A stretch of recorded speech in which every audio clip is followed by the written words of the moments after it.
Mario José, que era quizá el más despierto de ellos, muchacho de 18 para 19 años, sube al segundo nivel y ¿qué encuentra? A este señor en una de sus prácticas lésbicas. Cuando el viejo le pasaba por el lado, le decía maricón, cobrándole a Mario José un episodio en el que un hijo de él había perdido un diente. Involucró a este muchacho, involucró a Moliné y los puso a creer que estaban llevando a cabo un secuestro, y entonces allí mataron y dejaron tirado el cadáver y le pidió perdón y admitió los a su hechos. tía y a su tío político. Fue un crimen horrendo. Toda la opinión pública se hizo eco de la forma en que ocurrió. Justamente Mario José ya el 6 de mayo del año 2026 cumple sus 30 años de condena. Cuando pise y pueda decir estoy libre, podrá tener en su conciencia el peso de un crimen tan cruel como ese que cometió. Sé que estará arrepentido, pero sé que estará reivindicado en términos psicológico, emocional. Va a ser una persona de bien. Mis amigos de Al Tanto, qué bueno que nos acompañan. Bienvenidos a otro episodio más de Abogados entre Dios y el Diablo. Y mi invitado en esta ocasión ha sido abogado en el caso del niño Llenas Aybar, de Mario José Redondo Llenas. Estuvo siendo también abogado de Pepe Goico. Esto promete, señores. El caso Falcon, el caso del Plan Renove, el diputado Fausto Domínguez y también del exteniente conocido como La Soga, que ha provocado guiones de películas para el cine. Me refiero al doctor Francisco Hernández, que está aquí con nosotros. Bienvenido. Gracias por invitarme. Ya veo que será una excelente oportunidad para mí compartir con una persona emprendedora y positiva como tú, con una hermosa trayectoria en los medios de comunicación y con una capacidad para emprender que te ha permitido emprender tu propio vuelo. Bueno, Francisco Hernández fue abogado de Mario José Redondo Llenas, del caso Llenas Aybar. ¿Cómo fue para usted, hablando de Dios y el diablo? Porque mucha gente dijo que ahí quizás se presentó un tema de un rito satánico, hablaron tantas cosas de esos dobles expedientes que ustedes le llaman. Ese fue un caso que, como todos sabemos, conmovió a la sociedad dominicana por el nivel social en que ocurrió. Probablemente hubiera ocurrido en un barrio del Distrito Nacional o de cualquier provincia del país, no hubiera tenido la connotación que tuvo en los medios de comunicación. Fue un crimen horrendo. Toda la opinión pública se hizo eco de la forma en que ocurrió y se crearon mitos, inclusive, a partir de un supuesto rito satánico que involucraba al señor Luis Martín Palma de la Calzada, que era el esposo de la entonces embajadora de Argentina en la República Dominicana. Se dijeron muchas cosas, inclusive sobre homosexualidad, sobre orgías, en fin.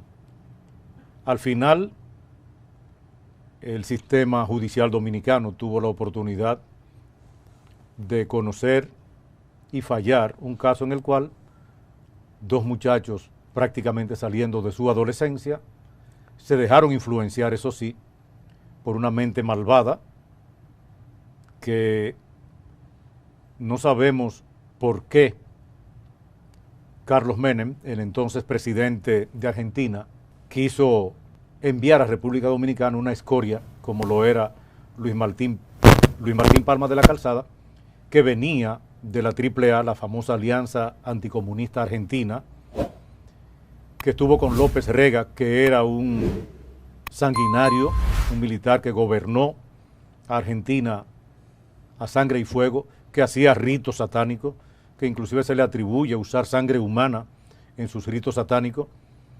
Y este señor, Luis Martín Palma de la Calzada, había sido un gran promotor de los grandes secuestros que se llevaron a cabo en Argentina. El que conoce parte de la historia de Argentina de esos años se va a dar cuenta que en Argentina había un sistema expreso, apoyado inclusive por el Estado, de secuestro de grandes personalidades, de personas ricas, para pedir grandes rescates. Entonces este señor llegó aquí con esa mentalidad y cobrándole a Mario José un episodio en el que un hijo de él había perdido un diente de una patada que se dice que le dio Mario José en una situación que se generó en la discoteca Génesis en Altos de Chabón. Bueno, pues finalmente involucró a este muchacho, involucró a Moliné y los puso a creer que estaban llevando a cabo un secuestro. Primero planificaron secuestrar la hija del dueño de Susaeta, un señor español que tenía la editora de libros más grande y rica prácticamente del Caribe, con sede aquí en la República Dominicana. No pudieron hacerlo porque implicaba el parqueo de una plaza donde había cierto nivel de vigilancia, no de cámaras todavía como se usa hoy, pero había cierto movimiento de seguridad privada. Luego intentaron hacerlo con un hijo de Eduardo Pellerano, para entonces uno de los accionistas principales del Listín Diario, y finalmente entonces lo hicieron con el ahijado de Eduardo Pellerano, que era el niño de apenas 12 años entrando en su adolescencia, Llenas Luis Aybar. Rafael Llenas Aybar. Entonces lo hacen con ese niño y se hace para él era una simulación, porque al final el plan era que ellos mataran a ese niño. Y entonces, eso lo que llevó a pensar que fue un rito satánico, en esa época era Viper lo que se usaban. Si aparecía en el Viper la inscripción 666, y todo el mundo sabe lo que significa el 666, desde la interpretación de algunos pasajes bíblicos, es un número que lo asocian al satanismo y cosas por el estilo, que si ese número aparecía en el Viper de Mario José, entonces tenían que eliminar el niño porque era que se había producido un aborto del proceso. Y no esperaron ni siquiera que cruzaran el peaje del kilómetro 25, cuando ya le estaban poniendo 666. Por eso estos muchachos van a parar por ahí, por la zona de Pedro Brown, a una cañada, que anteriormente quizás fue un río, que cuando hay grandes lluvias se inunda, y entonces allí mataron y dejaron tirado el cadáver. O sea, al final sí, el esposo de la embajadora, Luis Martín Palma de la Calzada, tuvo que ver, y el segundo de sus hijos, Luis Martín Palma Mesía, que tenía el mismo nombre de él. ¿Y por qué ellos no fueron procesados? Si tú recuerdas, esas personas fueron favorecidas por el doctor Joaquín Balaguer, entonces presidente de la República, que le facilitó su salida del país. Inclusive hubo episodios en donde grupos de personas, recuerdo en una ocasión a esta periodista famosa nuestra, encabezando un movimiento que fue inclusive hasta y empujó a la embajadora, doña Consuelo Despradel. Yo recuerdo el movimiento que se llevó a cabo, que hubo un episodio en el Hotel Santo Domingo donde ellos estaban en una rueda de prensa. Bien. ¿Pero esa rueda de prensa para qué era? Intentando aclarar la situación. Pero una cosa, doctor, porque usted hizo un relato que solo con ese relato creo que nos va a ocupar. Vamos a hacer anuncio una serie con el doctor Francisco Hernández, porque solamente con lo que usted acaba de decir vamos a agotar este programa. Yo puedo venir una vez al mes donde esté. No, pero sin duda, porque oiga todo lo que usted ha dicho. Primero, hábleme de este señor que tenía un prontuario de acusaciones. ¿Sigue vivo él?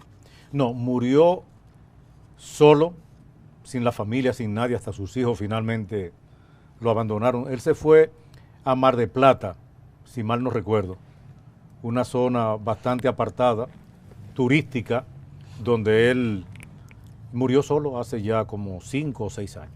Entonces, ¿cómo este señor termina siendo embajador o esposo de la embajadora? ¿Cómo terminan esa gente aquí? Usted dice, mandó una escoria para acá, pero además, si él tenía, ¿cómo usted sabe que él tenía una línea histórica de cosas de ritos satánicos? Entonces no era tan fascineroso lo que se habló en ese momento, que en la muerte, en el asesinato del niño Llenas Aybar, hubo un tema de una expresión de culto satánico. O sea, ¿cómo se sabe eso? Usted lo dice hoy así muy tranquilo, pero me imagino que eso no había tanta información en Google, ¿verdad? Yo creo que ni Google había en ese tiempo. No. Estamos hablando de un hecho que ocurrió en el año 1996. Justamente Mario José ya el 6 de mayo del año 2026 cumple sus 30 años de condena. Que sigue preso. Sigue preso, ha hecho par de licenciaturas, ha hecho maestría. Lo que era su habitación en la casa, hoy es una biblioteca con todos los libros que él ha podido leer en inglés, en francés y en español. Es una persona... ¿Usted lo sigue viendo? Yo tengo mucho que no lo visito, pero me mantengo al tanto de cómo ha ido su proceso. ¿Ha mostrado arrepentimiento en el tiempo? Claro, lo mostró inclusive durante el juicio y le pidió perdón. Y admitió los hechos. A su tía y a su tío político. Y admitió los hechos. Sí, pero claro. ¿Cuál es la explicación de él en torno a eso del rito satánico? Nosotros hicimos una defensa positiva, es decir, nosotros nunca negamos. En ese caso yo estuve acompañando al doctor Artañán Pérez Méndez y al doctor Ambioris Díaz Estrella, que fue un abogado de Santiago, 24 años diputado por el PRD, fue de los grandes líderes del PRD en los tiempos aquellos de los años 70, y me tocó acompañarlos a ellos en ese proceso, y por mi juventud y por ser una persona acuciosa jugué un papel fundamental. Jugué un papel, bueno, que recuerdo que Uchi Lora en una ocasión preguntó que de dónde había salido ese muchacho, porque él notó que yo jugué un papel de un abogado consumado. Y debo decir que yo me gradué cuando ya tenía 32 años de edad. Es decir, yo me gradué 8 años después del tiempo en que se graduaba ya de profesional una persona. Ya a los 24 años una persona... ¿Y por qué? La política me quitó mucho tiempo. Yo pertenecí por muchos años a la izquierda. Luego en el año 88 me fui al PLD.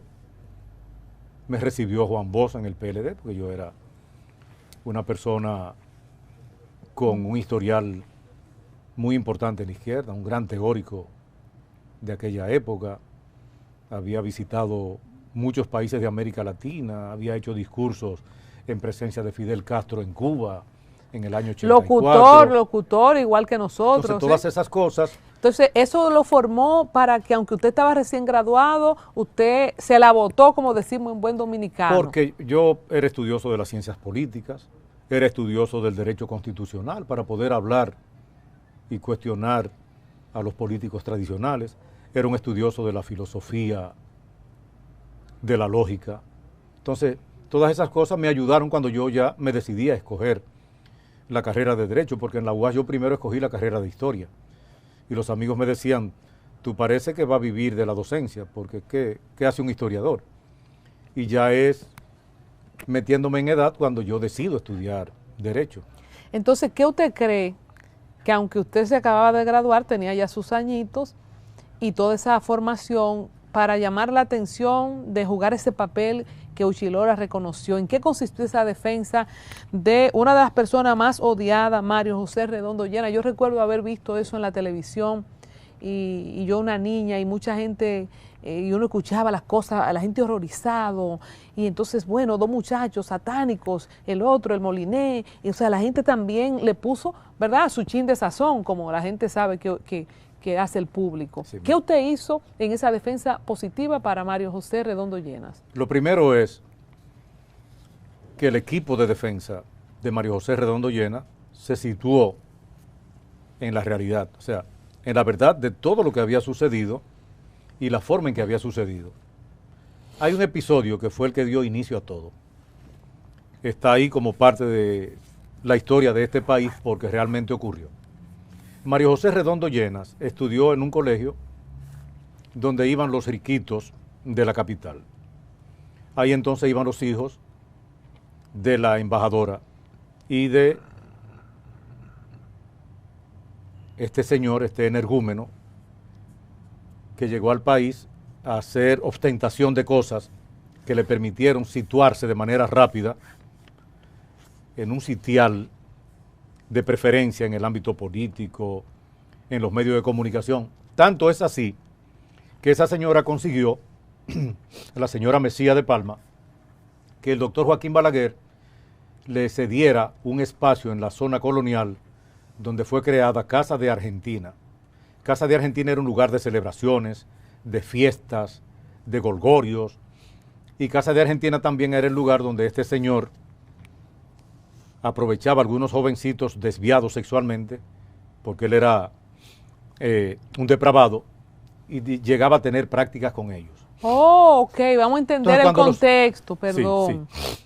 Porque yo tengo aquí cuál es el nombre de ese señor. Luis Martín Palma de la Calzada. Que esperemos que el Señor lo haya perdonado, porque tenemos que ser cristianos, aunque no querramos a veces esos sentimientos. Él dañó muchos muchachos de esa época, adolescentes y jóvenes. Ojalá que haya encontrado la paz del Señor, que ya no está con nosotros físicamente. Entonces, este señor de la Calzada, ¿cómo convence qué le debía Moliné y Mario José Redondo Llenas para obligarlos a ellos a hacer el secuestro? Cuando usted dice que él iba a ir a Casa de Argentina y que tomaba jóvenes para prácticas homosexuales, yo quiero hacer la conexión. Sí, mira, estos muchachos, Mario José Redondo Llenas y Moliné Rodríguez, estaban en el mismo curso, iban al mismo nivel, con Luis Martín Palma Mesía, el segundo de los hijos del señor Palma de la Calzada.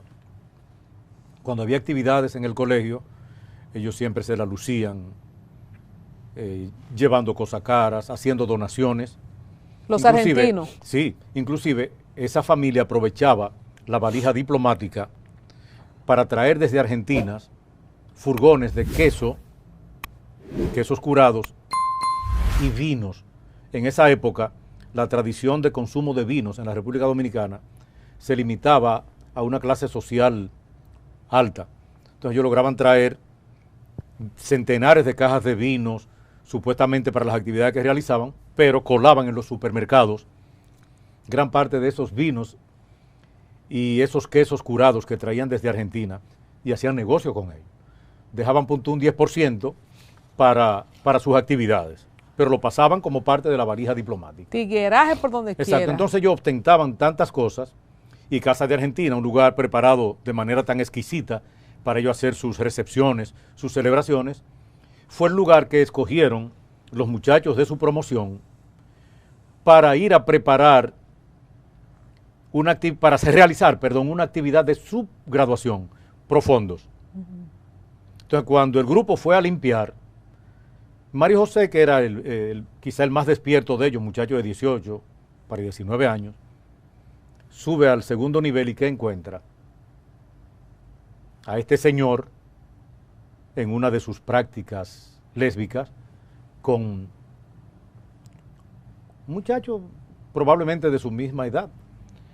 Entonces, en lugar de él avergonzarse o en lugar de él asumir, caray, mira, este señor que anda por ahí ostentando ser un padre de familia, una persona ejemplar, mira lo que hace, y sacar los pies, entonces él vio eso como una debilidad de esa persona y lo afrontó. Y cuando el viejo le pasaba por el lado, le decía maricón. Entonces, eso sumado a un episodio que ocurrió en la discoteca Génesis de Altos de Chabón, que Mario José fue ese día el conductor asignado para los muchachos irse a celebrar en esa discoteca que se iban desde la capital como si nada estuviera pasando. Yo me lo encuentro lejos ahora. Sí. Entonces, saliendo de la discoteca se armó un pleito. Luis Martín Palma Mesía, el segundo de los hijos, el compañero de promoción de ellos, se peleó con otro de los compañeros.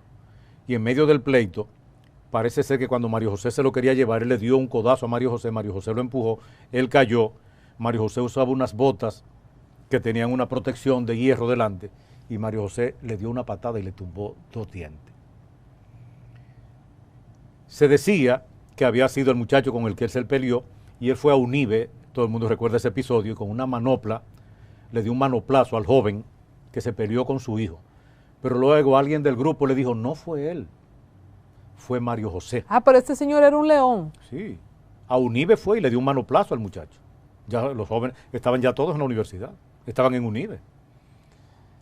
Y entonces cuando alguien le dice, tú te equivocaste, y se armó un escándalo, él ni preso fue. Al muchacho le salvaron los dientes, porque en esa época en el hospital del Central Romana, en La Romana, había un médico implantólogo muy bueno, un odontólogo, y le hizo y recuperaron los dientes y se lo implantaron y él volvió a tener sus dientes, y cuando él supo que no, que fue Mario José, entonces tomó venganza con Mario José. Entonces, para entender. Pero la tomó a partir de la inmadurez de ese muchacho, abriéndole villas y castillas. Es decir, Mario José narró en ese juicio que él lo llevó en una ocasión a una finca cerca de Barahona a empacar una cocaína que había llegado y que cuando terminó... Pero ven acá, Sí, pero sí. ¿quién era este hombre? Sí, y que cuando terminó el proceso él le dijo, toma 40,000 pesos y te debo 40,000, te lo doy luego. Mario José dijo, pero ven acá.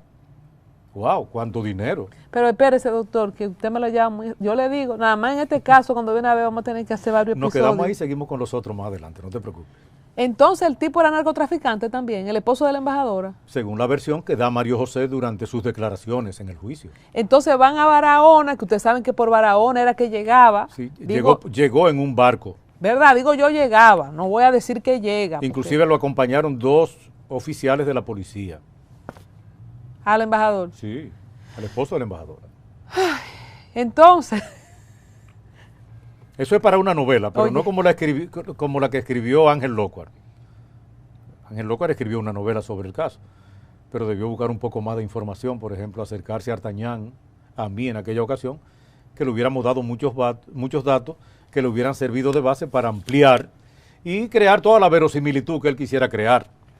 entonces va con 2 policías a Barahona. oficiales de la Con 2 oficiales, no cualquiera. A una finca. Cualquier parecido con la actualidad es pura Y coincidencia. empacan centenares de kilos. Pero ¿qué buscaba Mario Redondo? Y cuando usted dice que la venganza, porque él no fue a darle un manoplazo a Mario Redondo, fue a dárselo. Al que peleó con su hijo, porque Ajá. él pensó que ese Pero- era el que le había roto los dientes a su Pero después que supo que fue Mario Redondo, no le fue a dar golpe a Mario Redondo. Entonces empieza una relación de qué Claro, tipo, claro. que terminan yendo a empacar cocaína juntos. A Barahona, ¿cómo es eso? Sí, pero era creando la base para que él viera cómo él manejaba el poder. Por eso es que cuando lo convence de un secuestro, estos muchachos, No, espérese, que yo estoy lejos, no he llegado Sí. al secuestro, no. ¿Cómo se da la relación de complicidad? Es decir, ¿qué necesidad tenía Mario José, un muchacho rico, de irse a fuñir con, para no decir otra palabra, que YouTube me veta? Por cierto, suscríbase a este canal, comente, déjenos saber qué le parece este contenido de valor, levantando la historia desde la perspectiva de los abogados en los casos más importantes en este país. ¿Cómo es que empiezan a ser socios de fechoría? no, ¿Qué ni siquiera buscaba? socios. Pero claro, porque él fue con él a empacar No, no, cocaína. pero socios hubieran sido en el caso de una repartición de ganancias. Él le dice, ven, vamos allí, y se van varios vehículos, lo monta. No, y es se que van usted no me ha entendido la pregunta. De él saber que fue Mario que le apió los dientes al hijo, la actitud que él toma es de pedirle que lo acompañe a hacer diligencia. Claro. Mario no pensó, No, porque todavía Mario no sabe que él tiene conocimiento de lo que pasó. Todavía Mario no lo sabe. entonces Mario tenía amistad con él porque ya... Y otra cosa, después que le pasaba por el lado y le decía, me ponen un pito ahí, ¿cómo termina Mario montándose en un vehículo con él para ir para Barahona? Con grupos de personas. Con un grupo de personas. No te digo que había hasta, según la versión que da Mario en el juicio, porque eso está ahí en los anales. Hay un canal dominicano que para ese tiempo surgía en el país, CDN, cadena de noticias, que le permitieron transmitir en vivo ese juicio. Por eso es que yo, de la nada, aparezco en la palestra como un abogado reconocido, como un abogado de fuste, por el tipo de papel que yo ejercí allí, en los interrogatorios y en los alegatos.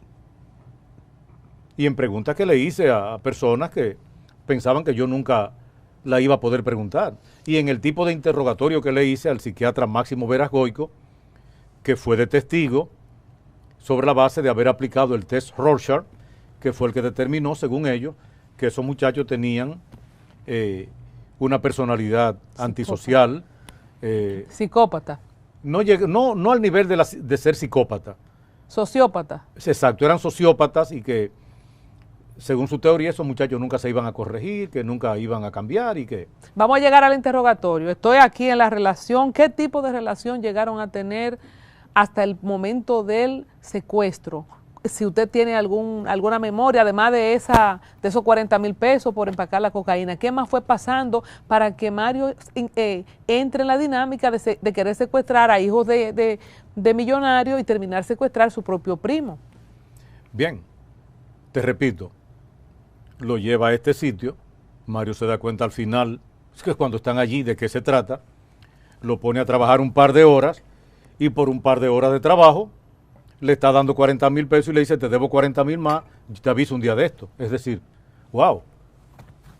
O sea, le abrió los ojos al muchacho. Pero no tenía dinero el muchacho, no era rico. Familia de clase media. El papá un corredor de seguros, vivían en una zona exclusiva de la capital, pero 40,000 pesos en el año 1996, puntuante en el 95, hace casi 30 años, era una suma de dinero. Bueno, el peso y el dólar estaban casi a la par. O sea, estamos hablando de mucho dinero, es decir, a un muchacho de 19 años, que va a cumplir 19 años, tú le dices, ven, acompáñame aquí por un par de horas de trabajo, le estás diciendo, toma 40,000 pesos y un día de esto te llamo para darte 40,000 más.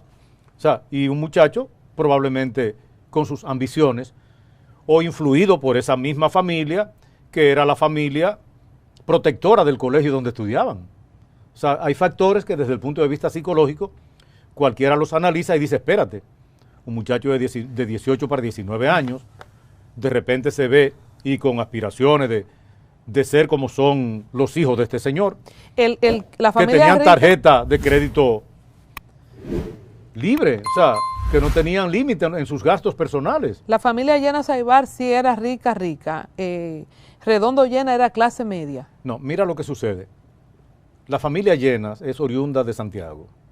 El doctor Llena era un médico santiagués con muy buen potencial, que luego creó un laboratorio, y ese laboratorio clínico, el doctor Llena, le permitió que esos muchachos fueran a estudiar a buenos colegios. Luego entonces vienen a vivir a la capital y se mudan el padre de Luis Rafael Llena Saibar y Nora, la madre de Mario José.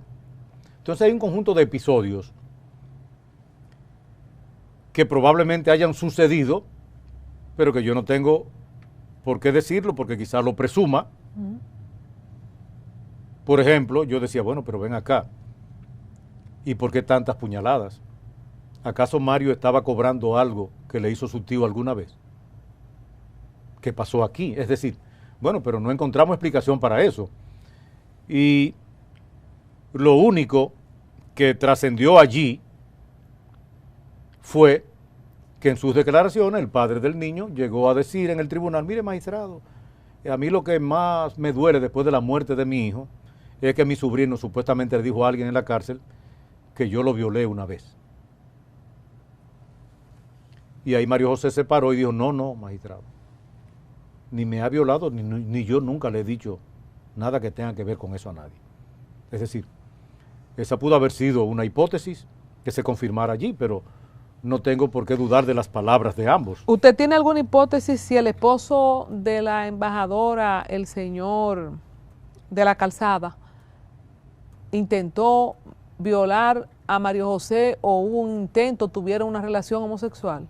¿Usted lo pensó eso alguna vez? Porque el nivel de dominio de programar a una gente para que secuestre a su primo y para que lo mate porque le mandó un mensaje 666, tiene que ser una relación muy particular. No lo dudo, pero no lo puedo afirmar como algo que sucediera, porque entre las tantas veces que Artañán y yo fuimos a visitar a Mario José a la cárcel de Najayo y sentarnos a conversar con él, episodios como ese no salieron a relucir. O sea, no. ¿Y no era relevante la investigación? De quien se decía que si era homosexual, era del otro muchacho. De Molinés Rodríguez. De Molinés. Hubo situaciones que se dieron durante el juicio que nos confirmaron que sí, que eso había, que esa condición se daba en él. Esas situaciones que se dieron durante el juicio. Y estaba Pero vinculado Mario José no. con las prácticas de orgías del esposo del embajador argentino. No, eso no se llegó a comprobar. O si él tenía una relación con el señor de la calzada, Moliné. No, nada de eso llegó a trascender.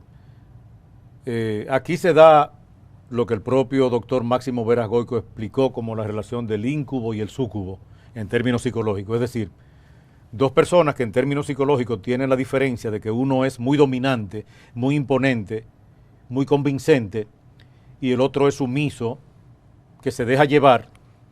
Entonces es muy fácil que dos personas se asocien y cometan un hecho sobre la base de la determinación que el íncubo, esto es como en la relación del gallo con la gallina. Ajá, ¿quién era el íncubo ahí? Mario José. O sea, Mario José era una persona muy dominante. Bueno, con decirte que cuando vio el episodio de homosexualidad de este señor, en lugar de alejarse, sacar los pies y no volver a mirar a la cara más a ese señor, lo que hizo fue afrontarlo y provocarlo. Es decir, Mario José era una persona, era un muchacho, vamos a decirlo así, en esa época con mucho brío. Moliné entonces era súcubo, es decir, era la persona que se dejaba, por eso fue el cómplice. Facilitó su carro. ¿Y qué tipo de relación tenían Moliné y María José? Amigos, compañeros de colegio durante años y luego entonces se graduaron juntos y fueron a la universidad. Solo que Moliné no fue a la misma universidad que ellos. Moliné fue a otra universidad, pero la relación continuó. Iban de noche al cine, pero ya siempre era en grupo que andaban. Estoy en Barahona, 40,000 pesos y te doy 40,000 después. No se preocupen, audiencia, que yo voy a recoger todos esos punticos que yo sé que ustedes saben que están sueltos, yo voy para allá. Cuando sigue la dinámica, ¿qué otras cosas hacen el señor argentino de la calzada y Mario José hasta el día de? Cuando usted dice, primero era para secuestrar el hijo de Pellerano, después el hijo de la otra persona que usted mencionó. Sí, ¿Qué se da hasta el día de? Los episodios de los intentos de secuestro consistieron en lo siguiente, para que tú veas el tiempo que pasó. Van a una famosa plaza que tenía cines y el acuerdo es que Luis Martín Palma Mejía, que era parte del plan, iba a invitar a su novia Mariluz González, repito, hija del dueño de su saeta, al cine. Que cuando salieran del cine, en el parqueo, la iban a secuestrar, la iban a montar en un vehículo que no iba a tener placa en ese momento y se la iban a llevar. Iban a pedir un rescate. ¿Sabemos de cuánto? 15 millones de pesos. Pero ¿qué resulta? Que no se puede ejecutar esa noche porque la joven padecía del síndrome premenstrual, tuvo fuertes dolores, tuvo dificultad, tuvieron que en su casa darle analgésicos y no puede ir a la cita al cine. Para que tú veas, cuando las cosas no van a suceder, barajan entonces y planifican hacerlo semanas después. ¿Qué resulta?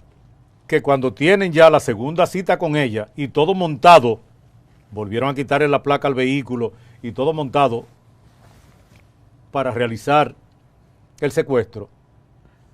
Ese día en la mañana le llega a la mamá del muchacho, a la señora Mejía de Palma, el estado de la tarjeta que él tenía. Y el muchacho había hecho unos gastos exorbitantes. Y ella cogió una tijera y en presencia de él, Mario José fue testigo de eso, cortó la tarjeta y le dijo, tenemos que hablar. Eso es la embajadora. Sí, el mismo día de la segunda cita con Mariluz González. Se quedó sin tarjeta, no hay cine. No pudo porque él tenía que pagar. Entonces, un paréntesis pequeño ahí. Mario José seguía siendo amigo del hijo de la embajadora y el señor que vio en el hecho que ya ustedes recordaron, para no mencionar la palabra de nuevo. Claro que sí. Y entonces no le dijo nunca nada al hijo, no le dijo lo que su papá era. O sea, él se quedó con esa por dentro, de que, porque él había tomado venganza ya contra la persona que se peleó con su hijo.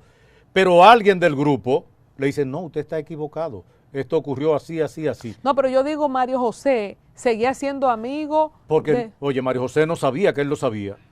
Ni el viejo le había contado a su hijo tampoco. No, pero yo digo por el evento de homosexualidad que relataba. Sí, no, pero está bien. Él seguía visitando la casa, era amigo del hijo. Porque él con quien andaba para arriba y para abajo era por el hijo, con el hijo. Inclusive, él era una persona de tal carácter que cuando salían a tomar, muchas veces el conductor asignado era él. Porque si él decía, no, yo no voy a beber, no voy a beber.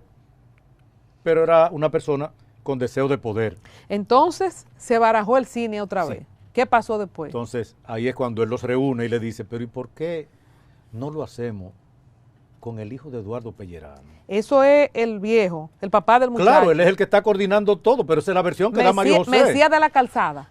Sí, Luis Martín Palma Mesías. Exacto. Palma de la Calzada, Palma Exacto. de la Calzada. Palma de la Calzada es el señor Claro. que... Hay uno que es Luis Martín Palma Mesías, que es el segundo hijo de la misma Ajá. edad de Mario José. Sí, Luis Martín Palma de la Calzada es el padre. muy bien. Entonces Entonces, le dice, ¿por qué ya se barajó lo de la muchacha? Eso no se ¿por va a qué dar. no secuestran? Entonces planifican el secuestro del hijo de Eduardo Pellerano. ¿Cómo sabemos pasan semanas. eso? ¿Cómo sabemos esos detalles hoy? Porque Mario José lo dijo en el juicio. Durante el juicio, bien. claro. Él duró horas dando su versión. Entonces, ¿qué pasa? Que planifican todo, montan la guardia frente al colegio donde estudiaba el niño. Pero Un niño también. ¿Cuántos Sí, años tenía? de la misma edad de Llenas. de Llenas Aybar. de Luis Ya Rafael. descartamos el tema de la señorita y nos fuimos con niños ahora. Entonces, ¿verdad? sí, exacto. Le montan la guardia. Pero ¿con qué se encuentran? Varios días intentando tener el acercamiento. ¿Con qué se encuentran? Se dan cuenta que el patrón de comportamiento del chofer que llevaba el niño al colegio era el siguiente. El chofer llegaba, llevaba el niño, lo metía hasta adentro, dejaba el vehículo parqueado en el área donde se parqueaban los profesores y él se cuidaba de estos choferes que usan un kepi, que la gente rica lo usaba antes con un kepi. Él se quedaba frente al colegio, ahí se desayunaba de lo que iban a vender cosas y entraba al colegio cuando necesitaba hacer una necesidad, usaba los baños del colegio, pero volvía de nuevo frente al colegio a conversar con los venduteros, con la gente que estaban allá afuera, y cuando el niño salía, no lo dejaba ni siquiera salir de la verja. En el mismo parqueo del colegio lo montaba y se lo llevaba. Cuando ellos vieron por varias semanas que ese comportamiento era el mismo, entonces desisten de secuestrar al niño. Y ahí es... Perdóneme ahí. Y esto, cuando le ofrece a Mario José Redondo Llenas, estos secuestros es, como ya le inició con los 40,000 pesos, el tema era que te voy a pagar tanto, me imagino. O no dijo nunca Mario José. No se iban a dividir el resultado, el botín se lo iban a dividir. O sea, pedimos 15 millones, ahí mismo quedaba rico Mario José, millonario. Él tenía una finca por Mano Guayabo. El señor de la Palma de la Calzada. Tenía una finca por Mano Guayabo, donde él tenía ahí unos perros porque él era adicto a las peleas de perros. Eran los tiempos que existía un canódromo donde llevaban los perros, acuérdate, un canódromo que existió en la República Dominicana. Este sí era el verdadero psicópata, ¿eh? Sí, sí. Y entonces él criaba unos perros de pelea y lo tenía en esa finca de Mano Guayabo. Y todos esos muchachos que ya eran del entorno familiar iban allí y veían todo. Entonces lo que te quiero decir Ahí estaba el diablo metido, a mí nadie que me lo diga. que es ya el no poder secuestrar al hijo de Eduardo Pellerano, lo que los lleva entonces, pero mira, Eduardo Pellerano pagaría un rescate también por su ahijado, porque el niño, Luis Rafael Llenas Aybar, era ahijado de Eduardo Pellerano. Yo creo que ahora sí estamos entendiendo. Cuando yo le hablaba ahorita que si cuál era más rico de las dos familias, si Llenas Aybar o Redondo Llenas, no era por el dinero que tenían los Llenas Aybar, es porque el Pellerano iba a pagar un rescate similar al del hijo propio. Porque era su ahijado. Él fue que bautizó a ese niño. Entonces no había que irlo a coger al colegio porque él era su primo y tenía ya... Lo invitan a la Plaza Bolera a jugar boliche, que queda no muy lejos de donde ellos vivían, y entonces ahí el niño supuestamente se le perdió. Esa fue la historia, esa fue la versión. Inclusive ellos ayudaron a buscar. Igualito que Ellos Marlin, salieron, y Marlon Martínez. Exacto, ellos salieron a buscar, ellos andaban buscando. Por lo general, doctor, y aquí hacemos un paréntesis, los victimarios, y uno ve series de Estados Unidos, en el momento se suman siempre a la búsqueda, es como parte de la conducta, ¿verdad? Porque no hay una forma más efectiva de evadir sospecha que sumarte a la búsqueda, sobre todo cuando tú eres el responsable de regresarlo a su casa. Wow, pero hay que tener, de verdad, hay que tener un Y lo grande del trastorno, caso, y nosotros sí lo averiguamos, ustedes estaban drogados, ustedes consumieron alguna droga. ¿Y qué le dijeron? No. No le echaron burundanga como ahora, que No. está de moda, y te Bueno, ponen a porque hacer lo que ellos la quieran. burundanga lo que hace es que te aboba. Y te pone a hacer las cosas que te dicen de manera autómata. Te convierte en un autómata, entonces tú saque la cartera, entréguemela, pero no tú coger un carro porque el efecto se te pasa en hora y media o dos. Y entonces ese proceso en la forma en que se montó. ¿Por qué usted le preguntaron? ¿No lo drogaron? Hablemos No. ahora del abogado y la batería de abogados. Lamento no conocer en este plano, ¿verdad? Artañán Méndez, que he visto videos de él y me declaro fans, admiradora. Es un caso muy difícil. No sé si usted puede decirnos cómo fue a aceptar el caso, aunque usted estaba acompañando a Artañán. Y sé que a él le cuestionaron cómo defendió a Mario José Redondo Llenas, porque el crimen más atroz, como usted dijo, sea por algo social o no, hasta ahora... Sí, fue atroz. Sí. Sí, la verdad es que fue algo espeluznante. ¿Cómo se da a tomar el caso? ¿Cómo quedamos ahí? ¿En qué ellos estaban buscando en ese momento? ¿Cómo se llega a dar al traste con que ellos son los responsables? Recuérdenos cuántos días después encontraron el cuerpo. Y la respuesta, ¿por qué tantas puñaladas si se descartó que el papá del niño lo haya violado? Mira, don Mario Redondo Carbonell, el padre de Mario José Redondo Llenas, es una persona de origen cubano, fue una persona de origen cubano, murió hace ya un tiempecito, que vino a un seminario a la República Dominicana para prepararse y ser cura. Luego entonces salió del seminario, conoció a la madre de Mario José, se casaron y resulta que la madre de Mario José era prima de Ambioris Díaz Estrella. Cuando sucede el hecho, yo estaba en la oficina con Ambioris Díaz Estrella en Santiago, y Ambioris Díaz Estrella es el que le dice, miren, en este caso hay que buscar 3 abogados. Una mujer, recuerdo yo que propuso a Bielka Calderón, que hoy es abogada del Estado en el Tribunal Superior de Tierra de Santiago, pero ella no quiso. Ambioris Díaz Estrella, un abogado de la vieja guardia, y un muchacho joven. Yo tenía la cara de muchacho joven, pero ya yo tenía 30 y pico de años, y me propuso a mí. Así fue que yo conocí a Artañán. Y desde entonces yo duré casi 18 años trabajando con Artañán, porque Artañán para muchos de sus casos importantes me buscaba. Como me buscó, por ejemplo, para el caso de Guillermo Radamés Ramos García, que fuimos él y yo sus abogados, que fue el caso donde yo recusé a Subero Isa, que era presidente de la Suprema Corte de Justicia, y que se armó un escándalo. Eso lo veremos en otro episodio. Entonces, seguimos en el sí, caso Llenas. Entonces, ¿cómo que ustedes le dan ese caso? ¿Cómo lo toma Artañán? ¿Cómo vamos a llegar como para la gente, verdad, hace casi 30 años, para revivir el momento de? Sí, cuando llegamos donde Artañán, yo llego también con Ambioris, vamos con don Mario Redondo Carbonell, que él ve el caso y dice, wow, pero aquí esto es satanismo, porque al principio se decía que fueron 33 estocadas. Entonces Artañán, que fue una persona que también fue al seminario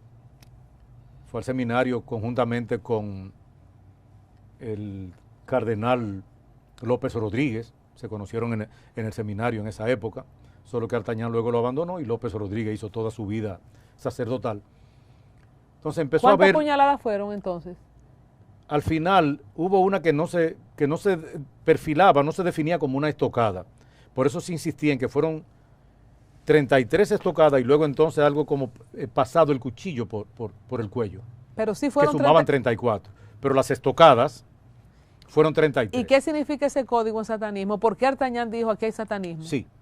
Entonces Artañán dice, wow, y empezó a ver la parte satánica del asunto, asociada al Viper 666, que fue la señal que él recibiría, era la señal que él recibiría y que en efecto recibió, donde le indicaba ya, mira, hay que salir de la víctima, hay que desaparecerla, porque ya se descubrió. ¿Cómo el Viper se integra como parte de las pruebas? ¿Dónde lo encontraron? ¿Cómo fue? Primero Mario declaró que esa era la prueba del contacto que él tenía con el esposo de la embajadora, con Luis Martín Palma de la Calzada. Pero digo yo, el Viper lo agarraron cuando sí, lo cogieron también, preso. Sí, también el Viper fue parte de... Okay. Y ciertamente hubo un 666 más las 33 puñaladas. Artañán hizo unos cálculos. Primero vio el lado místico de la edad de Cristo. Dice, wow, la edad de Cristo, 33 años. Entonces empezó a hacer unos cálculos. Artañán era una persona muy estudiosa. La biblioteca de Artañán, bueno, ahí está todavía. Pedro, su hijo, está al frente del buffet. Es una biblioteca descomunal. Entonces Artañán era una persona muy ilustrada. Y él explicó lo que representaba el número 33 en la suma de los dos números, que era 6, el número 33 como la edad de Cristo, el 666 como señal para que cometieran ya el homicidio, y sacó algunas conclusiones. Por eso Artañán siempre tuvo la tesis de que hubo un rito satánico. Él mantuvo siempre esa tesis. Yo personalmente la descartaba. Artañán mantenía la tesis de que había orgías, o sea que también había sexo entre hombres y sexo entre grupos de hombres y mujeres que encabezaba ese señor, de lo cual también había pruebas. En esa finca que mencionamos. En esa finca y en casa de Argentina. Y en esa finca también se encontraron elementos para ritos satánicos, en ese tiempo se dijo. En esa finca, según Mario José Redondo Llena, había un cadáver de un muchacho, un morenito que era amante parece un sin familia, amante del señor Luis Martín Palma de la Calzada, y él lo mató. E hizo que se deshicieran del cadáver. Y él lo tenía en un freezer congelado en su finca. Y Mario José dice que vio ese cadáver ahí. ¿Se supo en el momento si al niño lo violaron? Allá en Jaibar. Sí, claro, claro. El niño había sido violado, pero con anterioridad. O sea, según el resultado de la autopsia, los esfínteres del ano mostraban señales de violación, pero no recientes. Inclusive, la madre del niño dijo en sus declaraciones que no, que si el niño lo violaron, nunca en la vida fue Mario José, porque Mario José no tenía ese tipo de... Pero el niño sí había sido violado. ¿Y no se supo quién? Se sospechó quién, pero nunca salió a relucir, y yo decirlo aquí entonces sería una difamación y debo cuidarte y cuidarme. Digo cuidarme yo en este caso. ¿Y en la ropa del niño no encontraron rastro de ADN de...? No, él no fue violado ese día. Eso está claro científicamente. Sí, todo eso quedó claro. ¿Y el niño conoció al señor Palma de la Calzada? Eso no salió a relucir, no creo que lo llegara a conocer, porque el señor Palma de la Calzada, los ambientes que él organizaba, que no eran familiares, era ya con personas de cierto nivel social. Por eso se llegó a hablar de policías y militares que estuvieron vinculados a sus orgías y le agregaban a esos ritos satánicos que yo digo, no tengo la seguridad de que eso haya sucedido. Sí estoy seguro de que él participaba en ritos satánicos que se celebraban en su país, en el gobierno de López Rega, siendo él el jefe del brazo juvenil, de la AAA. Pero ¿por qué usted duda que, y contradiciendo la hipótesis de su maestro Artañán, que hubo ritos satánicos, usted dice, él mantuvo la tesis, yo no, si esta persona, el cabecilla de este entramado, viene de, según lo que usted está diciendo, de hacer ritos satánicos en Argentina? ¿Por qué usted lo duda? Si lo hizo, no dejó indicios, no quedaron elementos que permitieran ¿A usted no le comprobarlo. bastan las 33 estocadas y los 666? Y el 666, ¿No le basta? Pero por lo menos Mario José y Moliné negaron haber participado ellos en ritos satánicos. ¿Y qué cosa más satánica hay que un asesinato a un niño de 12 años? De esa forma, claro, o sea, ahí claro, no hay mucha claro. cosa. Porque tampoco no hay que hacer una invocación como en las películas que uno Pero ve. probablemente la mentalidad satánica de este señor, frente a la inmadurez de estos dos muchachos, permitió que él los manipulara de esa forma y que después fue que ellos se dieron cuenta que con ellos usaron símbolos. Y lo de las 33 puñaladas pudo haber sido una casualidad, porque al final él no le dijo de él en 33 puñaladas. Ellos no declararon eso en ningún momento. Por lo menos Mario José, que fue la persona que ejecutó.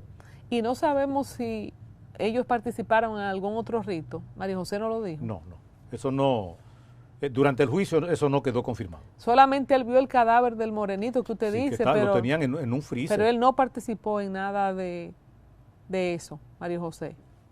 Que sepamos. No. Por lo menos que él haya declarado durante el juicio o que nos haya dicho a nosotros como sus abogados. La ropa... O a su psicólogo, porque su papá de una vez pagó un psicólogo que iba varias veces al mes a darle terapia, e inclusive un sacerdote amigo, él lo llevaba cada 2 meses para que estuviera con su hijo ahí, lo pusiera a orar y por eso al final, lo exorcizara. Te voy a decir algo, yo creo que Mario José, el 6 de mayo del año 2026, cuando pise y pueda decir estoy libre, podrá tener en su conciencia el peso de un crimen tan cruel como ese que cometió. Sé que estará arrepentido, pero sé que estará reivindicado en términos psicológico, emocional. Va a ser una persona de bien. ¿Y usted cree que la sociedad lo va a dejar vivir afuera? Sí, porque su compañero, de hecho, tiene ya casi 9 años que salió en libertad, cumplió su pena. ¿Y sabemos qué hace Moliné? Me dijeron como que él era ejecutivo en una zona franca, por la zona de La Vega. ¿Por qué se dijo, le pregunté lo de la ropa, por qué se dijo que la ropa del niño Jonas Jaibar la desaparecieron después de encontrarlo? ¿Qué se quiso ocultar? ¿Usted sabe algo de eso? Sí, lo que pasa es que se desapareció en manos de los investigadores. ¿Qué tenía esa ropa? Porque no sabemos, porque quizá los otros elementos que le faltan a usted, que presume Artañán, estaban en la ropa y lo ocultaron. Y en todo caso de investigación de un hecho de sangre, la ropa puede hablar más que el cadáver mismo, inclusive. Porque en la ropa pueden quedar rastros que el cadáver no contenga. Y aunque a él lo tiraron con todo y ropa en un fangal, porque donde lo tiraron, que fue en Arroyo Lebrón, fue en un sitio en el agua. Es decir, que ya el tiempo que duró dentro del agua, cuando un transeúnte pasó y lo vio y dio la alarma, y ahí fue entonces cuando recuperan el cadáver, ya esa ropa entonces había sido afectada por los efectos del lodo y del agua, pero de todas maneras el hecho de que haya desaparecido constituye un factor que genera dudas. Y hasta el día de hoy no sabemos nada. No. Porque el dinero, señores, lo mueve todo y los argentinos caminaban con dinero como ustedes huyeron. ¿A dónde buscaron Mario José y Moliné, que ellos se sumaron a la búsqueda, llegaron a ir a esos predios? Recuerdan un poco cómo fue eso y fueron hasta el funeral, yo creo, ¿verdad? Sí, claro, estuvieron en la Blandino. Mario José estuvo en la Blandino. Entonces, ¿dónde fue la búsqueda? Ellos, ¿cómo llegan a dar con el cadáver? Obviamente ellos no buscaron ahí. Hubo un periodo de lluvia, esa misma noche estuvo lluviosa, alguien iba caminando, un residente en la zona, Arroyo Lebrón está por Pedro Brown, y cuando cruzó el arroyo, vio ese cuerpecito de un niño, bueno, de un adolescente, y el muchacho iba a ser inclusive de buen tamaño, y entonces se puso nervioso, empezó a dar la voz de alarma, y así es como entonces llaman a la policía, llega la policía y encuentran el cadáver. ¿Y por qué no lo enterraron? Porque no era más fácil para ocultar el cadáver enterrarlo. ¿Qué lectura también se le da a eso? Si es un código de satanismo, si Artañán le dijo, si los entierros no son parte de ese tipo de cosas, ¿verdad? Como dicen, darle cristiana sepultura. Si con eso se manda un mensaje o si simplemente fue un descuido porque no tenían experiencia, se supone que fue la primera vez que hicieron eso. Lo tiraron en un sitio donde el agua lo cubrió. Lo que pasa es que cuando paró de llover, el arroyo bajó y entonces el cuerpecito quedó al descubierto. Entonces, ¿usted le llegó a preguntar a Mario José de eso? ¿Por qué no lo enterraron? Mi curiosidad no llegaba tan lejos.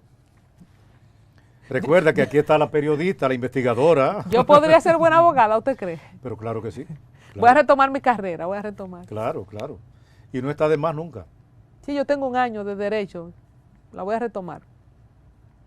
Entonces, llegamos al momento de que el señor Redondo, ¿cómo se llama el papá de Mario José? Cuando él va y lo busca a usted, Carbonell. Redondo Carbonell, llega donde ustedes, ya ustedes están instalados y llega el momento, no, me quedé, ¿cómo lo agarran? Ya lo enterraron, estuvieron ahí, ¿cómo que lo agarran? Ya saliendo de la funeraria prácticamente. Ajá, Sí. el mismo día. ¿Y cómo fue eso? Porque la fiscalía los encuentra sospechosos. Porque andaba con él. Claro, entonces, desde que ya pasa el mortuorio, ven acá, tenemos que hablar. Entonces, estos muchachos que no tienen una mentalidad criminal estructurada, que están siendo inducidos por una tercera persona, que está de por medio el segundo de los hijos de esa persona, pues no tardaron en decir lo que pasó. Entonces el segundo de los hijos sabía del secuestro de la muchacha, sin embargo no participa en lo de Jenna Saibar. No, él iba a ser el señuelo para el secuestro de la muchacha, pero estuvo al tanto de los demás. ¿Y por qué él, pero el día de él no estaba? ¿A él no lo cogen preso? No, porque al final los ejecutores iban a ser estos dos. Entonces, se llegó a Y el plan era, a quien fuera que secuestraran, el plan era llevarlo a Jarabacoa, a una cabaña que los padres de Mario José tenían en Jarabacoa. Entonces, vamos a ver, dándole un chin para atrás, quien se termina secuestrando es la víctima más fácil, primo de Mario José. Los argentinos fueron en algún momento vinculados, se presentó querella contra ellos, no se probó autoría intelectual o simplemente salieron huyendo y ni siquiera se le pudo hacer, aunque sea en papel, una acusación. Desde el inicio fueron vinculados. Por la fiscalía. Mario José de una vez dijo cómo pasó todo. Pero nunca lo cogieron preso. No, para nada. Ni siquiera fueron parte del expediente. Para nada. Recuerda que esa señora era una de las pocas personas que tenía la facilidad de entrar sin tocar puerta a la Máximo Gómez, número 70, si mal no recuerdo el número. ¿Y por qué ella estaba tan pegada con Balaguer? No sabemos, pero la verdad es que ella tuvo... Porque un embajador es una embajadora, entonces, tampoco... Balaguer, o sea, la autoridad diplomática tampoco tenía... Balaguer no tardó en otorgarle el placet, es decir, tienen autorización, pueden salir del país. ¿Y en cuánto tiempo salieron? Bueno, cuando ya el Ministerio Público tenía formada su teoría del caso, recuerdo yo que el juez de la instrucción en ese caso fue este abogado apellido Pantaleón. Castillo Pantaleón. Hay que traerlo. Exacto, él fue el juez de la instrucción, de instrucción, que era como se decía, ¿verdad?, respecto a quien finalmente daba el auto de envío al tribunal criminal. Y él tiene mucho conocimiento de cosas que se ocultaron, que no llegaron cuando le llegó el expediente y que él, por consiguiente, no podía inventar. Y tenía entonces que manejar conforme a lo que el Ministerio Público le había remitido, aunque tenía la facultad de, que era así como se estilaba, o sea, el Ministerio Público procesaba, pero quien investigaba era el juez. Pero insisto, no fueron ni siquiera mencionados para acusarlo como autor intelectual en el expediente. Sí. Lo único es que cuando ya iban a ejecutar, ellos se habían ido. Sí, recuerda que las pruebas que lo incriminaban a él, hay cerca de 300 CD donde estaban todas las diabluras que ese señor, porque él grababa todo. Él grababa todo. ¿Y quién lo tenía esos CD? Estaban en manos de la fiscalía y se perdieron. Inclusive lo llegó a denunciar el propio Máximo Veras Goico. Y se perdieron esos CD donde estaban sus actos de orgía. Y donde se veía todas las personas que acudían a sus... Y donde, si existían ritos satánicos, probablemente estuviera la prueba. Y quizá habían personas, señores, quizá es el caso Epkins de aquí o el Puff Daddy de aquí. Toda la gente importante de esa White Party. Entonces pues quizá ahí no había gente que no quería que se salga. ¡Ay, Dios mío! Esto es más grande de lo que yo pensaba. Sí, habría que saber si no era solo salvándolo a él, sino salvando a muchas personas. Pero la verdad es que se perdieron. No más palabras, magistrado. Y nunca aparecieron. No más palabras. La embajadora sabía de todo esto, la embajadora, la esposa sabía que tenía un esposo. Ella vivía muy envuelta en sus compromisos diplomáticos, ella vivía muy envuelta en la vida de sus hijos en el colegio, en las actividades que se realizaban en Casa de Argentina, y él hacía su vida paralela, independiente. Yo imagino que una señora inteligente, porque quien se ganó el cargo fue ella. Me explico.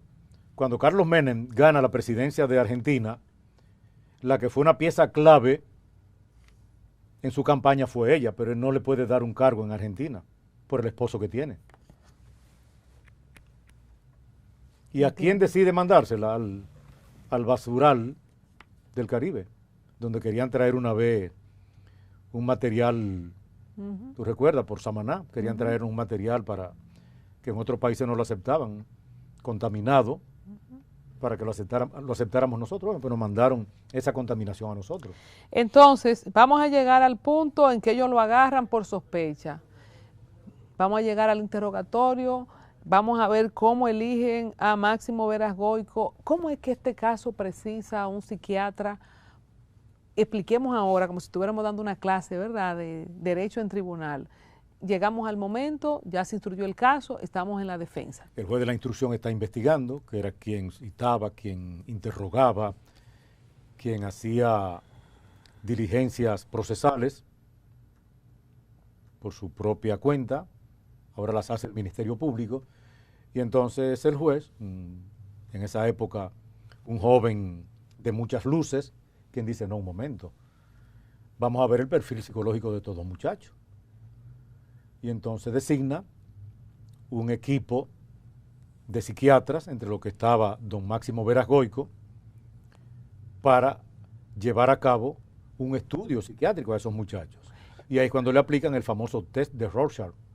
Entonces, cuando los muchachos dicen que siguieron instrucciones del argentino, lo mantienen hasta el final, en la lectura psiquiátrica de Veras Goico, ¿cómo se explica que estos muchachos sean objeto de seducción de este personaje? Y psiquiátricamente ese veredicto que da Máximo Veras Goico de que jamás se iban a recomponer, ¿qué tanto influyó en esa sentencia o por lo atroz del crimen definitivamente iban a tener esa sentencia? Déjame decirte, mira, para esa época Artañán y yo compramos un libro que había salido al mercado en Francia, estaba en francés, titulado Cerebro Derecho, Cerebro Izquierdo, Cultura y Civilización. Y Artañán, que dominaba el francés principalmente en la lectura, se sentaba a leerlo por horas conmigo, traduciéndome la parte que a nosotros nos interesaba de ese libro. De manera que de ahí saqué yo la base para el interrogatorio que le hice a Máximo Veras Goico. Un interrogatorio que obligó a suspender el juicio por casi 2 horas, porque Máximo Veras Goico cayó en llanto, llorando de manera desconsolada. Entonces el juez, era ya cerca del mediodía, paró la audiencia, dijo que iba a dar el receso para el almuerzo y a dar la oportunidad para que don Máximo se tranquilizara. ¿Y por qué estalló en llanto? Cuando regresamos... ¿Por qué él estalló en llanto? Te lo voy a explicar. Cuando regresamos, el juez le pregunta, don Máximo, ¿usted está en disposición de seguir en el interrogatorio? Y yo le dije, magistrado, no, un momento, yo no creo, no lo voy a seguir interrogando porque no me sentí cómodo por la situación que se generó con él. Y me dice, no, abogado, no, yo quiero seguir respondiéndole. Lo que pasa es que usted me ha llevado a uno de los temas más complejos de la psiquis humana, que es el miedo. Y usted me ha puesto a decir cosas aquí que yo la había pensado y analizado por décadas, pero ahora fue cuando yo la pude entender y comprender. Sí, es verdad. La sugestión, el miedo, pueden llevar al ser humano a cometer atrocidades. Entonces, te quiero decir, inclusive recuerdo que en un programa de televisión al día siguiente, Uchi Lora dijo, pero ven acá, parecía un debate de una universidad que ni siquiera es de República Dominicana, entre dos expertos en psiquiatría y este muchacho. O sea, nosotros nos preparamos porque lo que teníamos que desmontar era la tesis generada a partir de la aplicación del test de Rorschach a esos dos muchachos, que indicaba su desviación, la imposibilidad de su recuperación y por consiguiente Máximo Veragoico y el otro psiquiatra, ahora no recuerdo su nombre, eran para nosotros piezas claves ahí. Entonces nos preparamos para eso y yo logré sacar partido en ese sentido. ¿Y qué se demostró? Porque si el argentino ni siquiera era parte del expediente, ¿qué valor tenía eso que usted establecía? No, que la sugestión del señor Palma de la Calzada lo llevó a ellos a eso. Al final uno pudo explotar muy bien el hecho de que se desaparecieran 300 CD donde estaban todas las diabluras que él la grababa, porque el Ministerio Público allanó la finca del argentino. O sea, sí se produjeron allanamientos, claro, aunque claro. no apresamiento. Pero ¿qué locura es esta de proceso? Fueron, yo no entiendo buscaron, eso. ¿Y a casa de Argentina fueron? También. Pero ahí no, ahí él no guardaba nada. Todo eso lo tenía él allá. Entonces, todos esos CD se desaparecieron. Pero no solo eso.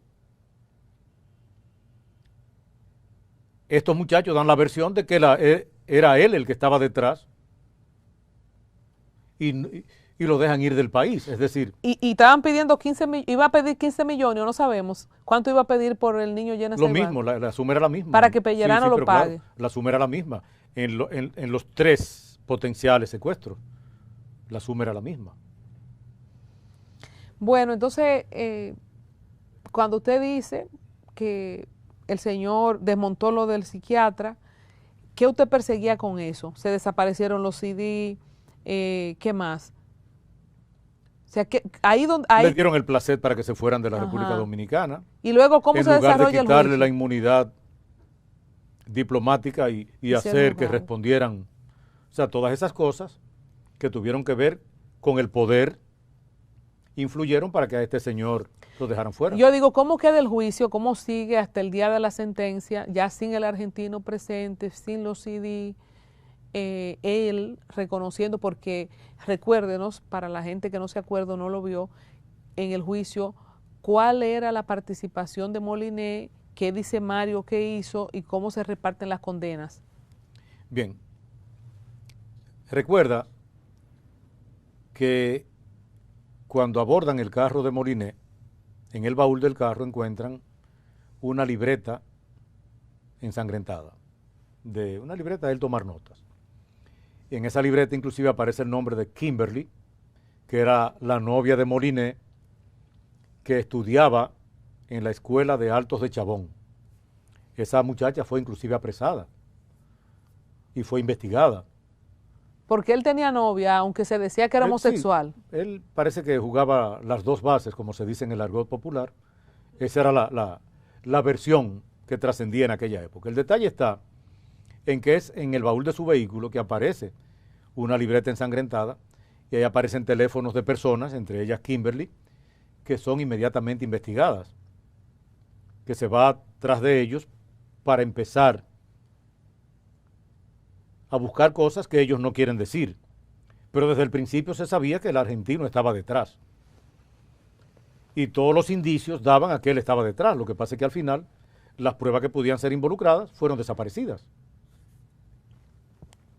Las pruebas que podían ser aportadas, finalmente no estuvieron ni en manos del juez de la instrucción, ni fueron al juicio. ¿Sabemos por qué Moliné presta su carro y se presta como cómplice? Porque ya sabemos que Mario José Redondo Llenas y este señor Luis Martín Palma de la Calzada tenían un tipo de relación, amor y odio, porque era mejor amigo de su hijo, porque lo vio en un acto inmoral, después van a Barahona a contar una droga, no sabemos qué tipo de monstruo de 7 cabezas era este argentino, y entonces Moliné, ¿cómo cae en un escuadrón para secuestrar?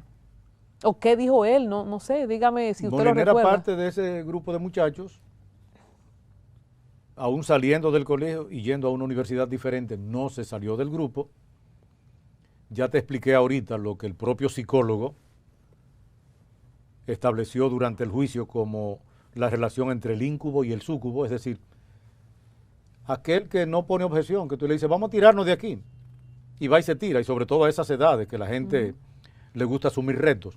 Entonces, yo no le tendría una explicación a eso, pero la verdad es que él facilitó su vehículo, inclusive, mientras Mario José lo apuñalaba, él lo agarraba.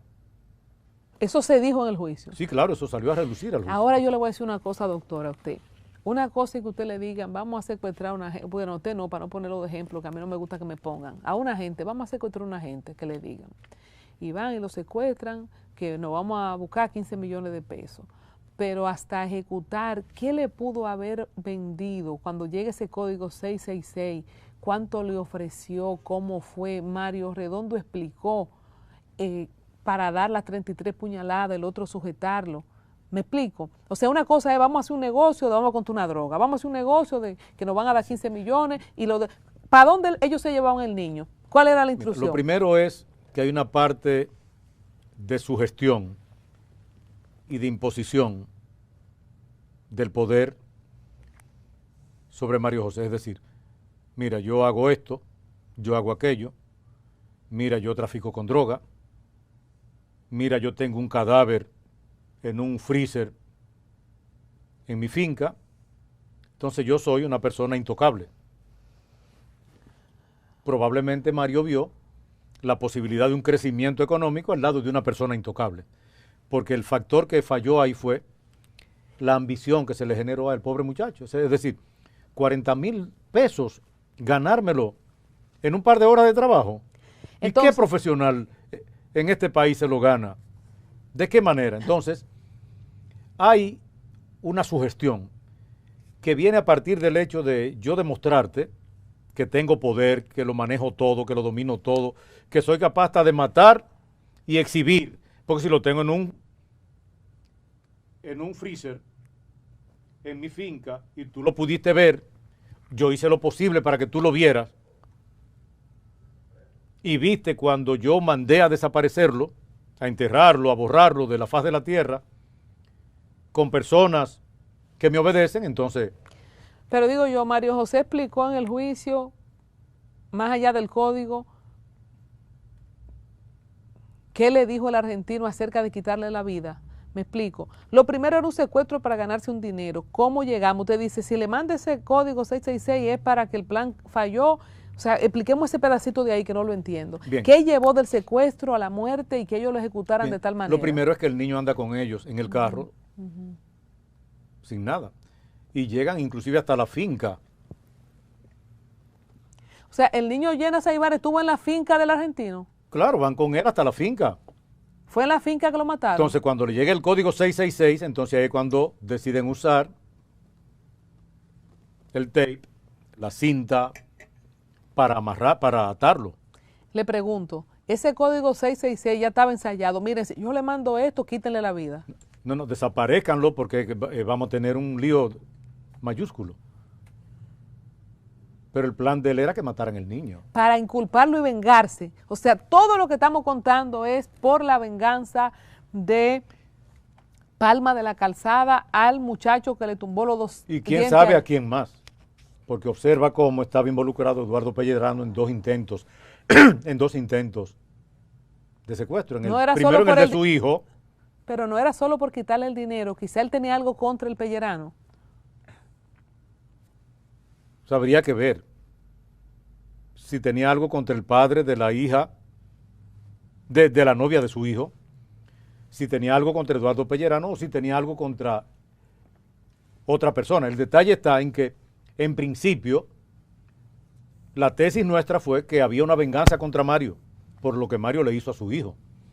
Pero hay dos situaciones en las cuales quien Es el está elemento común. como la persona que él quiere afectar, ya sea quitándole el dinero o lo que sea, es a Eduardo Pellerano. Entonces vamos a establecer algo. ¿Es posible que en la mente maquiavélica del señor Luis Martín Palma de la Calzada haya estado poner a Mario José, programarlo o manipularlo hasta que éste llegara a cometer un crimen que sea tan fácil de involucrarlo? O sea, puede ser que el plan todo el tiempo de Luis Martín Palma de la Calzada sea a este muchacho. Yo voy a ponerlo a hacer algo para que enterrarlo y meterlo preso, porque él pudo, si era por venganza, simplemente quitarle la vida como hizo con el que tenía en el freezer. O sea, hay una parte ahí que no entiendo de esa maraña. Mira, lo primero es entender la mentalidad del psicópata. Claro, ese señor, en su haber, tiene la sangre de decenas de personas. Te repito, él era el jefe del brazo juvenil de la Alianza Anticomunista Argentina, AAA, que durante la dictadura militar, sobre todo durante la dictadura de López Rega, fue más sanguinaria que cualquier otra fuerza paramilitar en el continente. Colombia la superó posteriormente. Entonces fueron muchos los jóvenes, fueron muchas las personas que fueron asesinadas y que fueron secuestradas.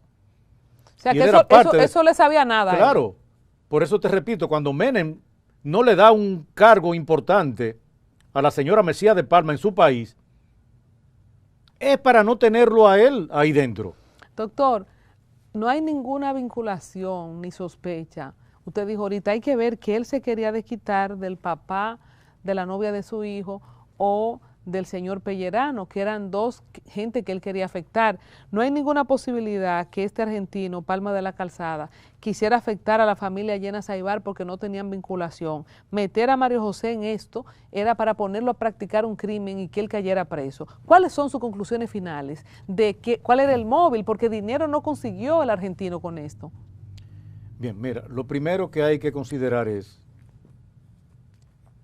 que Mario José era un muchacho, cuando sucedieron los hechos, que había cumplido los 19 años, había sido influenciado por esta familia, había participado en muchas de las actividades que ellos realizaban por su relación de amistad con el segundo de los hijos de la familia Palma Mesía, y por consiguiente, Mario José era una persona de confianza. Ya te repito por tercera vez, el conductor asignado cuando salían para algún sitio a tomar. ¿Qué sucede?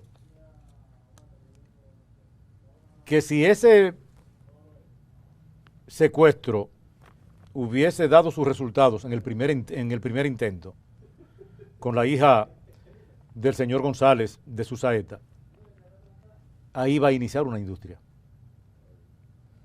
Yo eso lo tengo claro, pero ¿qué ganaba el argentino con que le quitaran la vida a este niño?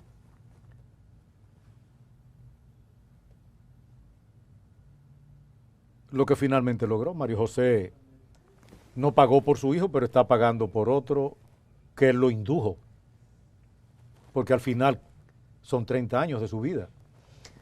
¿Qué usted puede decir de Mario José, al margen de lo que dijo Máximo Veras Goico? Y ya que han pasado casi 30 años, usted ha conocido en el tiempo que lo defendió, que estuvo con él, fue una especie de hechizo momentáneo, porque una cosa es que una gente tenga ambición de dinero, pero hacer algo así más con una gente de su familia? No sé si tuvieron alguna conversación en algún momento, si usted, alguno de los casos, señores, conoceremos el caso de La Soga, Pepe Goico, Plan Renove, en otra entrega, pero obviamente que, como entendí desde el principio, teníamos que dedicar el tiempo a este caso. De todos esos casos que usted ha manejado, en el caso de Mario José, ¿usted ha tenido un caso similar? ¿Usted puede decir como, bueno, este muchacho va a salir reivindicado porque en este tiempo tuvo el chance de, o porque fue una cosa momentánea que le cegó la mente? Mira, te voy a decir algo. En mi caso, yo tengo decenas de personas que han sido mis clientes en las cárceles, a quienes les he asistido desde la audiencia de medida coercitiva, en ocasiones hasta el Tribunal Constitucional, después que la Suprema Corte de Justicia ha fallado. Sé de muchos que cuando han salido luego de cumplir 20 años o con una libertad condicional a los 12 o 15 años, han vuelto a caer. Porque la cárcel no le asegura una transformación total por un conjunto de situaciones que se dan internamente, inclusive a veces por la falta de instrumentos para realmente vigilarlos. Y por eso ha podido leer en los últimos días en uno de los periódicos de circulación nacional lo que ha pasado con las cámaras de vigilancia de varias cárceles del país. Entonces, si tú no tienes cómo vigilarlos en los momentos en que ellos están en determinadas áreas, tampoco tendrá tiempo de saber cuáles están incidiendo en otros para impedir que realmente se superen, porque hay personas que llegaron allí y no van a cambiar nunca, pero también contribuyen a dañar a otros que sí van arrepentidos y en el ánimo de recobrar su libertad y reintegrarse a la sociedad de manera efectiva. Lo que ha pasado con Mario José ahí dentro, y cuando te dije que su papá desde el inicio le puso un psicólogo, que su papá le llevaba cada 2 meses un sacerdote, que este muchacho a distancia hizo 2 licenciaturas, una maestría, que este muchacho ha leído libros en inglés, en francés, en español, con los cuales su familia le hizo una biblioteca. Las 4 paredes de su habitación están repletas durante todos estos años. Que este muchacho, y lo digo por primera vez aquí ahora, emprendió en la cárcel un proyecto de codorníes con una granja que él ideó y que procuró ayudar a financiar a través de familiares para que fuera parte los huevos de codorníes de la alimentación de la cárcel. O sea, es alguien que va a salir reivindicado, no solo por la posibilidad que le dio la cárcel dentro, sino también por la ayuda que encontró de la familia desde fuera. Se casó en la cárcel, tiene 2 hijos que ya van a la universidad. Es decir, wow, si una persona así no sale totalmente reivindicada, aunque esa espinita para siempre esté ahí en la punta de su zapato, porque wow, hay cosas en la vida, yo hice cosas en el pasado que todavía me dan en la cesera, como decía mi abuelo, es decir, todavía me tocan aquí, y no tuvieron que ver ni con muerte, ni con un vicio, ni con un daño físico que le causé a alguien, pero yo me lamento y wow, ¿por qué yo hice eso en aquella ocasión? Yo a mis 21 años estaba en un movimiento guerrillero en Caldas, en Medellín, Colombia, en una montaña fríísima en pleno julio con temperatura en 6 grados.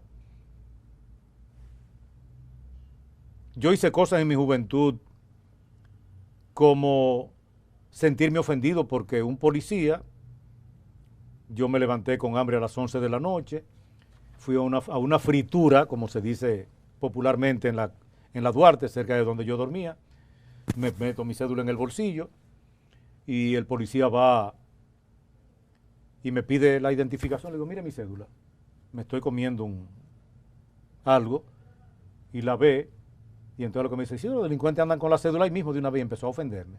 Yo dormía, muchachos de la izquierda en aquel tiempo, con una pistola debajo de mi almohada. Y le dije, yo te digo ahora. Y fui y busqué la pistola donde yo dormía. No te digo que le tiré, pero lo hice correr, privando en superhombre. Entonces, esas son de las cosas que tú dices, guay, ¿por qué lo hice?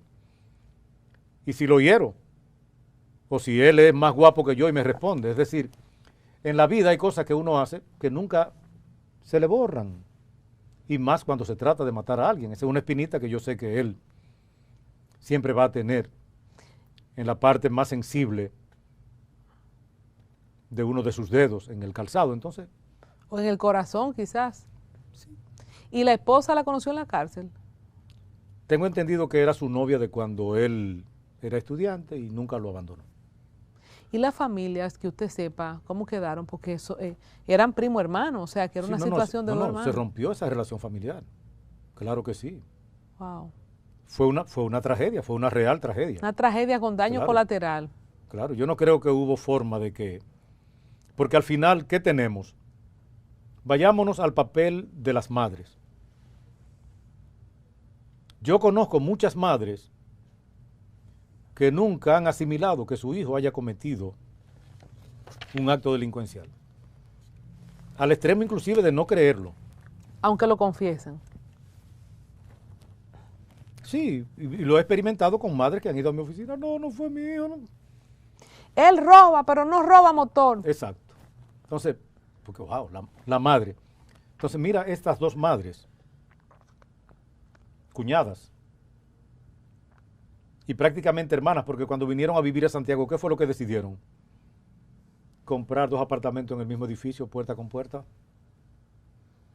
Y que esa tragedia haya sucedido en el seno de una familia tan unida como esa.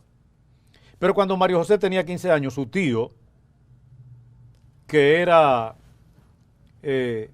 vamos a decir, un automovilista, una de esas personas que tenían fiebre por el automovilismo y su condición económica le permitía tener un carrito de carrera. Cuando Mario José tenía 15 años fue que lo enseñó a manejar. Cuando Mario José cumplió 16 años, él regaló porque iba mucho a la playa y Jet tenían ski. un espacio en una de las playas del Atlántico y le regaló un jet ski para que entonces, que haya sucedido eso en el seno de esa familia.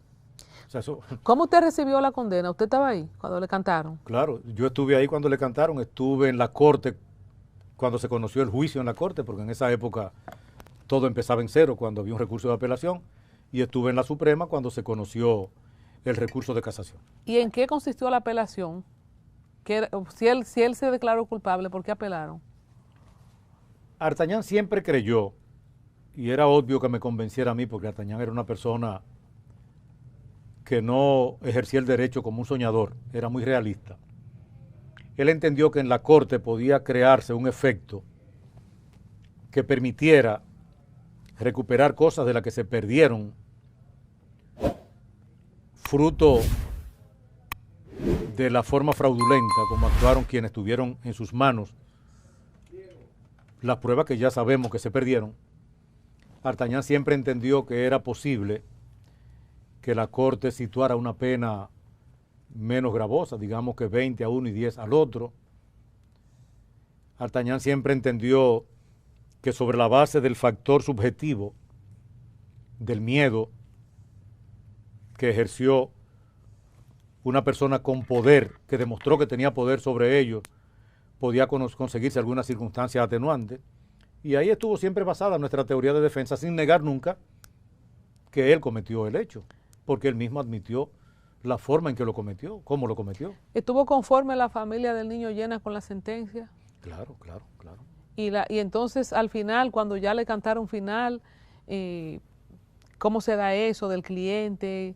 Ya para cerrar, ¿cómo es cuando te condenan a un cliente a la máxima pena? Porque era a la máxima pena, ¿verdad? 30 años. Sí, lo que resulta es que el abogado realiza un trabajo basado en un trípode que lo conforman, un factor de naturaleza fáctica, que son los hechos, sus circunstancias, un factor de naturaleza legal, que es lo que establece la ley penal material respecto a la pena. Entonces, si al final el plan era un secuestro,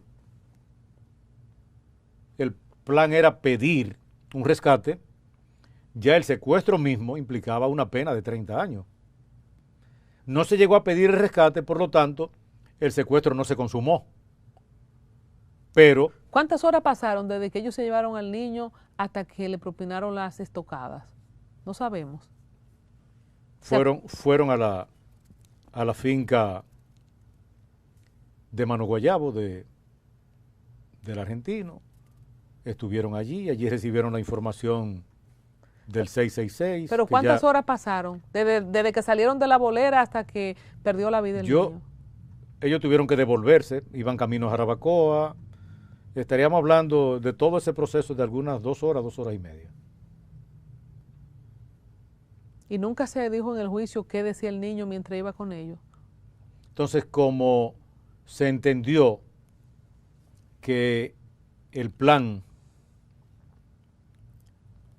era matarlo si todo salía mal, entonces ya la muerte estaba premeditada, estaba decidida. Y la pena máxima frente a un homicidio premeditado es de 30 años. Los jueces razonaron por esa línea. ¿Se supo si el niño sabía lo que iba? Si estaba secuestrado o estaba dando un paseo con su primo. No, el niño andaba en paseo pero cuando ya deciden atarlo, luego del mensaje del 666, el niño entonces dice, ¿qué está pasando? No te preocupes. Entonces él confiaba en su primo mayor, su primo que tenía 7 años cuando él nació. Señores, he aquí el abogado del diablo, no fui yo que lo dije, él mismo lo ha traído a colación y por eso yo decía entre Dios y el diablo. En ese caso, claro está. Sí, pero por supuesto que a ustedes los abogados le dicen de todo. Imagínese usted tener que defender a el acusado del asesinato del niño Llena Saibar. Pausamos, pero regresamos aquí en otro episodio.